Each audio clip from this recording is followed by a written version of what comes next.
They say some people enter your life and change everything. But what if it's not them you remember? What if it's the part of yourself they quietly woke up? This isn't about heartbreak or longing. This is about awakening, the kind that rattles your core and refuses to let you go back to who you were. It's not because they said something profound or did something extraordinary. It's because their presence stirred a truth inside you that you didn't even know you'd buried, a part of you that had been asleep until they arrived. The Stoics spoke of the inner citadel, that sacred, untouchable center within each of us. Most people live their entire lives without ever stepping inside. But every now and then, someone crosses your path who doesn't knock on the door. They simply speak to what's already living inside, and in that moment, you don't just see them. You see yourself, maybe for the first time. That's the kind of presence we're diving into today. The kind that doesn't fade because it never lived on the surface to begin with. It lived in the soul. So if you've ever felt someone linger in your thoughts long after they left your life, if you've ever wondered why a seemingly brief connection refused to die quietly, stay with me. Because what we're talking about isn't romance, it's recognition. And if this resonates with you, if this space is stirring something that feels real and rare, there's just one small free favor I'll ask. Hit that subscribe button. You'll be joining a community that values presence over performance, depth over noise, and real conversations rooted in clarity, meaning, and a touch of Stoic wisdom. Now let's go a little deeper. Why does someone stay inside us, even after the story ends? Long after the last word was spoken, long after life moved forward, they're still there. Quietly, invisibly, yet undeniably present. It's not because of a message left unread or a moment that didn't get closure. It's because the connection wasn't made on the surface. You didn't just cross paths with them. You entered something far deeper, beneath logic, beneath labels, into the space where meaning lives. Carl Jung once described the unconscious as a reservoir, not just of forgotten memories, but of truths that were never fully seen in the first place. And when your presence stirs that reservoir, when you awaken something that had been sleeping for years, you don't just become part of someone's story, you become part of their structure, not just a name, not just a face, but a symbol, a living memory of what was once buried and now refuses to go quiet again. And that's the thing. It's not about time spent or words exchanged. Sometimes it's not even about what you shared. It's about how your presence landed how it reverberated in the parts of their being they never usually feel. That's why it's not always the loudest person we remember, not the one who stayed the longest. It's the one who struck the deepest chord, the one whose silence echoes just as loudly as their words once did. Plato said that every soul has a companion cut from the same whole, longing to be reunited. And while not every connection is eternal, some feel like they stretch across time, as if you didn't meet them for the first time, but remembered them. That sense of familiarity that makes no sense. The comfort in their presence that requires no explanation. These aren't accidents. There are moments when something ancient recognizes itself in someone else. So when you awaken that feeling in someone, when you reflect something they didn't know they'd hidden, you don't just pass through, you remain. Maybe not physically, maybe not publicly, but emotionally, psychologically, soulfully, because you weren't just another person to them. You were the one who made them feel like home and disruption at the same time. Socrates once said that the unexamined life is not worth living, but not everyone is ready to examine their life until someone comes along and shines a light into the dark corners. You didn't do it intentionally. You were just being yourself, yet somehow your energy challenged them. It brought clarity, or confusion, and that friction doesn't fade easily, because it's the kind of friction that creates movement, the kind that makes people question who they are, and who they could be. That's the kind of presence that stays, the one that lives beyond logic, the one that lingers in someone's thoughts when they're quiet. Not because they're clinging to the past, but because they're still trying to understand what you revealed. You didn't offer answers, you offered a mirror, a glimpse into a version of themselves they hadn't yet dared to face. Sometimes, knowing yourself doesn't begin with solitude. It begins with someone else. Someone who doesn't just see your surface, but speaks to your depth, without even trying. You became that catalyst, not a teacher, not a savior, but a spark. And once the soul has been sparked, it doesn't go back to sleep easily. So even when they're gone, even when you've moved on in different directions, that energy doesn't disappear, because resonance isn't ruled by distance. It's ruled by memory, by meaning, by the quiet unfolding of something much bigger than words. You became part of their unfolding, part of the journey they didn't know they were on until you crossed their path.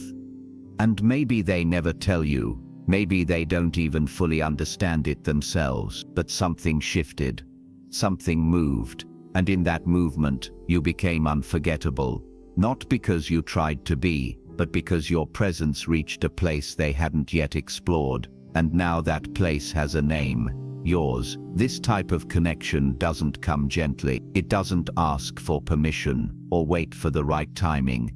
It slips in unnoticed, like a breeze through a half-open window, and then echoes like thunder across the quiet places inside someone's soul. One moment, they feel steady, composed, in control. The next, they're unsettled, not by chaos, but by clarity, because something in your presence touched a part of them that wasn't prepared to feel. It wasn't your words that moved them, it was what those words carried. The silence between sentences, the way you existed without performing, that's where the shift happened, in the unspoken. The energy they felt in the room with you wasn't loud, but it was undeniable. Something deep stirred, and from that moment, even if everything on the outside looked the same, their inner world had already started to change. You didn't give them ease, you gave them a mirror, and that mirror didn't reflect who they pretended to be, or who they had convinced the world they were. It showed them something raw, something they'd hidden even from themselves, their fragility, their quiet hunger for connection, the ache of being unseen for so long, even in rooms full of people. Carl Jung once wrote, "People will do anything, no matter how absurd, to avoid facing their own soul, and that's why your presence felt so disruptive. You didn't give them something to chase, you gave them something to face." And for someone who spent their life staying distracted, that kind of presence can feel overwhelming. Not because it's harmful, but because it's honest. They may not even realize it right away. The impact of real presence is rarely immediate. It seeps in, like water into dry ground. It sinks beneath the surface, and suddenly, the things that used to satisfy them don't. The conversations that used to keep them entertained feel hollow. The roles they once played start to feel like costumes, because now they've seen something else, something deeper, and you were the one who held up the lens. Plato once said that the soul remembers truth. It doesn't learn it, it remembers. That's what your energy did. It reminded them, not of you necessarily, but of a version of themselves they hadn't felt in a long time. The one before the layer, before the performance, before the armor. That memory is what lingers. That feeling is what won't let them rest. You didn't do this through intensity or force. You did it simply by being, and in that being, they were confronted with their own emptiness. Not as judgment, but as invitation to slow down, to look in, to reconnect. Aristotle believed that knowing yourself is the beginning of all wisdom, but very few people are brave enough to begin, until someone comes along and unknowingly holds up the first piece of the puzzle. That's why your presence stayed. That's why they can't forget, because it wasn't just emotional, it was transformational. And the soul doesn't let go of the things that wake it up. It doesn't care whether it's convenient, or logical, or easy to explain. It holds on to the people, the moments, the energies that cracked it open, even just a little. You didn't just walk into their life, you walked into their internal world, and you didn't rearrange it with your hands. You shifted it with your essence, not with noise, but with depth. Not with promises, but with reflection. And once someone sees who they really are in your eyes, it's nearly impossible for them to go back to who they were, even if they try to forget. Even if they pretend it didn't matter, something changed, and deep down, they know it, because in your presence, they didn't feel like they had to explain themselves, they just were.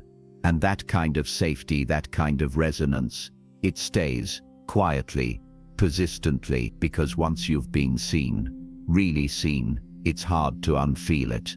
And once someone has seen themselves through you, it's even harder to forget. They'll try to explain it away, tell themselves it was a passing feeling, something they imagined or misread. They might even say it out loud with confidence, as if repetition makes it true. But the soul isn't concerned with explanations. It doesn't operate through reason or logic. It operates through recognition, and once something is seen, it can't be unseen. You didn't just enter their life, you entered their awareness.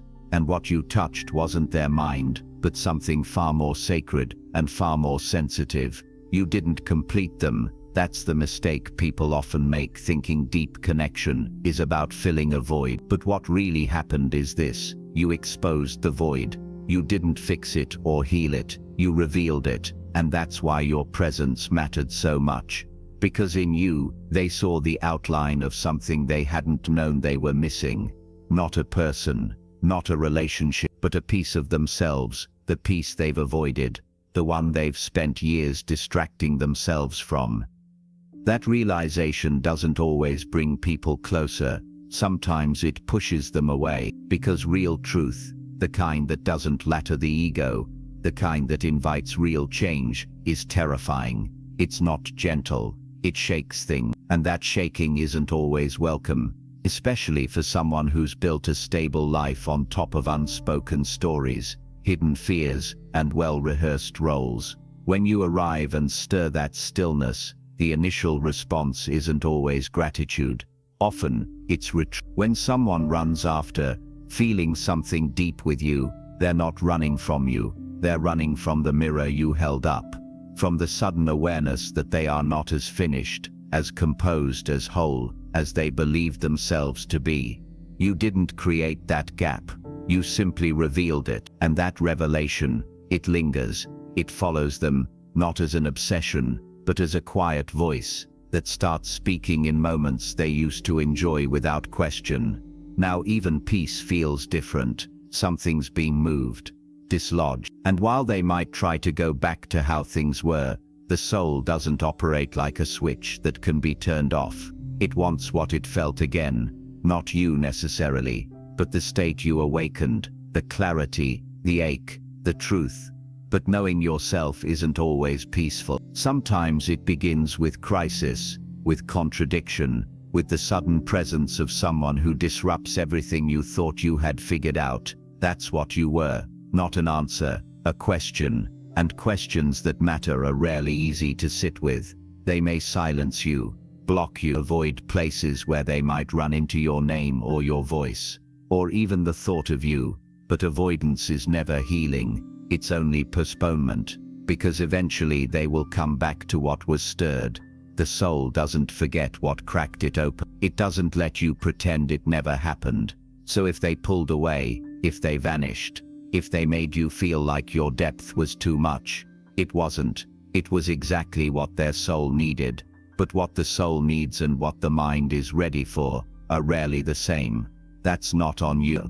That's their journey. And maybe one day they'll return, not for closure, not to rewind, but because they finally arrived at the place where they can face what they saw in you, and more importantly, what they saw in themselves, because of you. Socrates believed that an unexamined life is not worth living, but examining one's life requires courage. Most aren't ready until something or someone shows up and makes it impossible to avoid. That someone might have been you. And that kind of presence doesn't disappear with distance. It lives on, quietly shaping them from the inside out.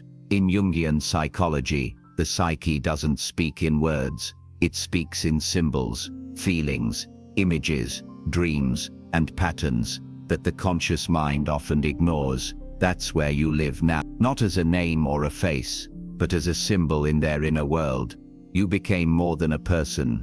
You became a presence, something they carry even in your absence. They won't always understand it. They may not even notice it at first, but suddenly you're there, showing up in ways that seem completely unrelated to you, in the lyrics of a song they didn't choose, in the scent of a place you've never stepped foot in moments of stillness that feel familiar for reasons they can't explain. That's not coincidence. That's how the unconscious tries to process what the mind can't make sense of. You didn't leave a memory. You left a myth, a symbol of something deeper, of something unspoken, that their soul wasn't ready to name. And the strange part, the more they resist it, the stronger it becomes. Jung said, what you resist not only persists, but will grow in size. The energy of your presence doesn't shrink just because they try to forget. It actually grows, taking new forms, attaching itself to dreams, metaphors, and fragments of thought. They might try to rationalize it, assign it to timing or projection or emotional confusion, but logic doesn't dissolve symbols. It only delays their integration, because the psyche doesn't care about what makes sense. It cares about wholeness. And when someone has met a symbol of their own shadow, or their longing, or their unlived truth, it won't let go, not because it's romantic, but because it's necessary. That's what you became, necessary, not to their daily routine, not to their plans, but to their growth.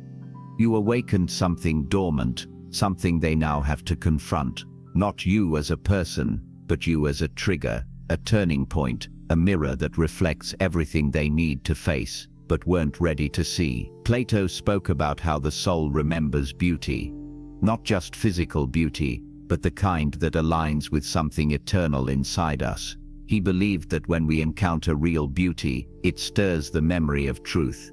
That's what your presence did. It stirred something, not on the surface, but in the structure of who they thought they were. And symbols, real ones, don't go away. They evolve, they change shape, they show up again and again, until they're finally understood. And when someone avoids facing what a symbol reveals, it doesn't disappear, it simply waits, quietly, until life brings them to their knees, and they can't avoid it anymore. You didn't ask for this role, you didn't script the impact you would have, you were just being real, present. And that honesty turned you into a symbol of something much larger than you. Now they see you in silence, feel you in their own restlessness, and maybe they won't admit it, maybe they'll never say a word, but their soul already knows. You became part of their unfolding. Not because of desire, but because of necessity. And that's the kind of presence that doesn't fade. It transforms, it digs roots in the unconscious. Because once a symbol has been born in someone's psyche, it becomes part of their personal myth. And myths don't vanish. They're lived, they're wrestled with, and eventually, they're integrated. As Carl Jung once said, the privilege of a lifetime is to become who you truly are. And sometimes that journey begins with someone who didn't come to stay, but came to awaken. Have you ever tried to forget someone, only to feel them even more vividly the more you tried to push them away? You distract yourself, fill your days with noise, surround yourself with new faces, but there they are, still showing up in the quiet moments. Not because you want them there, but because something in you remembers, not just the person, but the shift they cause. That's what happens when a connection moves past the surface and touches something much deeper. It becomes more than a memory. It becomes part of you. That's the thing about real energetic connection. It doesn't ask for permission. It doesn't obey the rules of logic or time. Carl Jung once said, "The meeting of two personalities is like the contact of two chemical substances. If there is any reaction, both are transformed." That transformation doesn't always look like a relation. Sometimes it looks like a question that won't stop repeating itself inside your mind. A strange mix of longing and clarity, of absence, that still feels alive. Soul energy doesn't respond to commands. You can't force it to shut down just because you've decided it's inconvenient. It doesn't follow your plans. It follows the deeper structure of your being. And when someone has entered that space, They don't just pass through, they imprint, they integrate, they become part of your internal landscape, the way a melody lingers. After the music ends, you may go on with your life. You might not speak to them again. You might even convince yourself you've moved on. But inside, something still orbits, the presence of what they represented. Not the surface traits, not their smile, not their voice, but the energy that came with the feeling they awakened in you. That's what sticks. Not affection, but activation. Plato once described this kind of resonance as the soul's memory of wholeness. He believed that when we recognize something powerful in another person, it's not because we're meeting them for the first time, but because our soul remembers them from somewhere far deeper than this moment. That familiarity, the strange kind that makes no sense yet feels undeniable, isn't accidental. It's a signal that something meaningful has occurred. And the most surprising part, that connection might not even have been dramatic. It may not have been full of intensity or fireworks. Sometimes it's subtle, a conversation that felt too short, a presence that lingered longer than it should have. But even in its simplicity, it left a mark, because what they awakened in you wasn't about them, it was about a part of yourself you hadn't been in touch with. That's the real story. It's not just about missing someone, it's about what they reveal. And when someone reveals a truth about you, when their presence pulls you closer to something honest and raw inside yourself, that's not easily erased. Not because you're holding on, but because what they stirred continues to grow. The transformation they began in you keeps unfolding. Even without them there, Aristotle said that we are what we repeatedly do. And when someone shifts what we begin to repeat, how we think, feel, see the world, they shape a new version of us. That kind of influence is rarely loud, but it's lasting, because when your inner world starts to change, even just a little, you start to see everything around you through a new lens, and the one who triggered that change becomes a reference point, a quiet marker of when things began to shift. So no, it wasn't just chemistry, it wasn't just timing, it was something deeper. It was resonance at the level of the soul, and once the soul has been touched like that, forgetting becomes impossible. Not because you're stuck in the past, but because the past has taken root in the present. Whether they ever return or not, whether you speak of them or keep it to yourself, their presence lives on in the transformation they left behind. Sometimes they come back. Not for romance, not because they want to pick up where things left off. They come back because something inside them never fully left you. It's not always love they're chasing, it's clarity, not about you but about themselves, because your presence didn't just stir feelings, it stirred awareness, and awareness doesn't sit still. There are moments in life when we meet someone, and without realizing it, they become a mirror, not a mirror of who we are now, but of who we could become if we stopped running from ourselves. You didn't just make them feel, you made them feel exposed, and not in a painful or dramatic way, but in a quiet, piercing way that lingers long after the moment has passed. Carl Jung said, "The most terrifying thing is to accept oneself completely, but in your presence, they may have caught a glimpse of what that actually looks like. Not perfection, but honesty, a kind of emotional nakedness they weren't used to." And when someone has spent years building layers to survive, layers of logic, strength, detachment, meeting someone who cuts straight through that can feel both jarring and magnetic, they might have walked away, disappeared without a proper reason, or closed the door before they could fully understand why they opened it in the first place. But distance doesn't mean detachment. Sometimes, stepping away is the only way they know how to process what you triggered, because what you brought up in them wasn't light, it was something buried, something waiting. Plato believed that learning is a process of remembering, that the soul already knows, and we simply awaken that knowing. That's what your presence did. It didn't teach them something new, it helped them remember something real, a deeper layer of themselves, one they had long forgotten how to access. And that memory now echoes inside them, not always with joy, sometimes with discomfort, but it echoes. So when they return, if they do, it's not always with the language you expect. It may not sound like apologies or clear confessions. Sometimes it looks like hesitation, a quiet message, a vague check-in. They aren't asking for you. They're asking if the door to their own reflection is still there. And here's the truth. Whether you let them back in or not, your role in their story is already complete. You were the spark, the disruption, the invitation to depth. That moment in time when everything they thought they understood about themselves cracked just a little. That doesn't need to end in a relationship. It already fulfilled its purpose. Aristotle said that the energy of the mind is the essence of life, and sometimes your energy wakes something in someone that their mind had kept locked away. You didn't push, you didn't try to change them, you simply showed up as you were, and that was enough to shift their emotional architecture. Now they're left with the weight of what they felt, and the realization that they can't unfeel it. They may never find the words for it, but they'll carry it in how they move through new connections, in what they start to seek, in what they no longer tolerate. Because once someone has experienced a connection that cuts to the soul, surface level won't satisfy anymore. And whether they find their way back to you or not, the truth remains. You left them better than you found them. Not because you saved them, but because you reminded them there was something inside worth saving. Something raw, something honest, something real. Some connections don't come to stay. They come to awaken. And once they do, nothing inside us stays the same. If this stirred something in you, there's a reason. Let it unfold. Let it lead you deeper. There's another video on the screen now that I think your soul is ready for. Take your time, but don't ignore the pull. Thank you for being here and for being part of Stoic Journal. We'll meet again when the moment calls for it.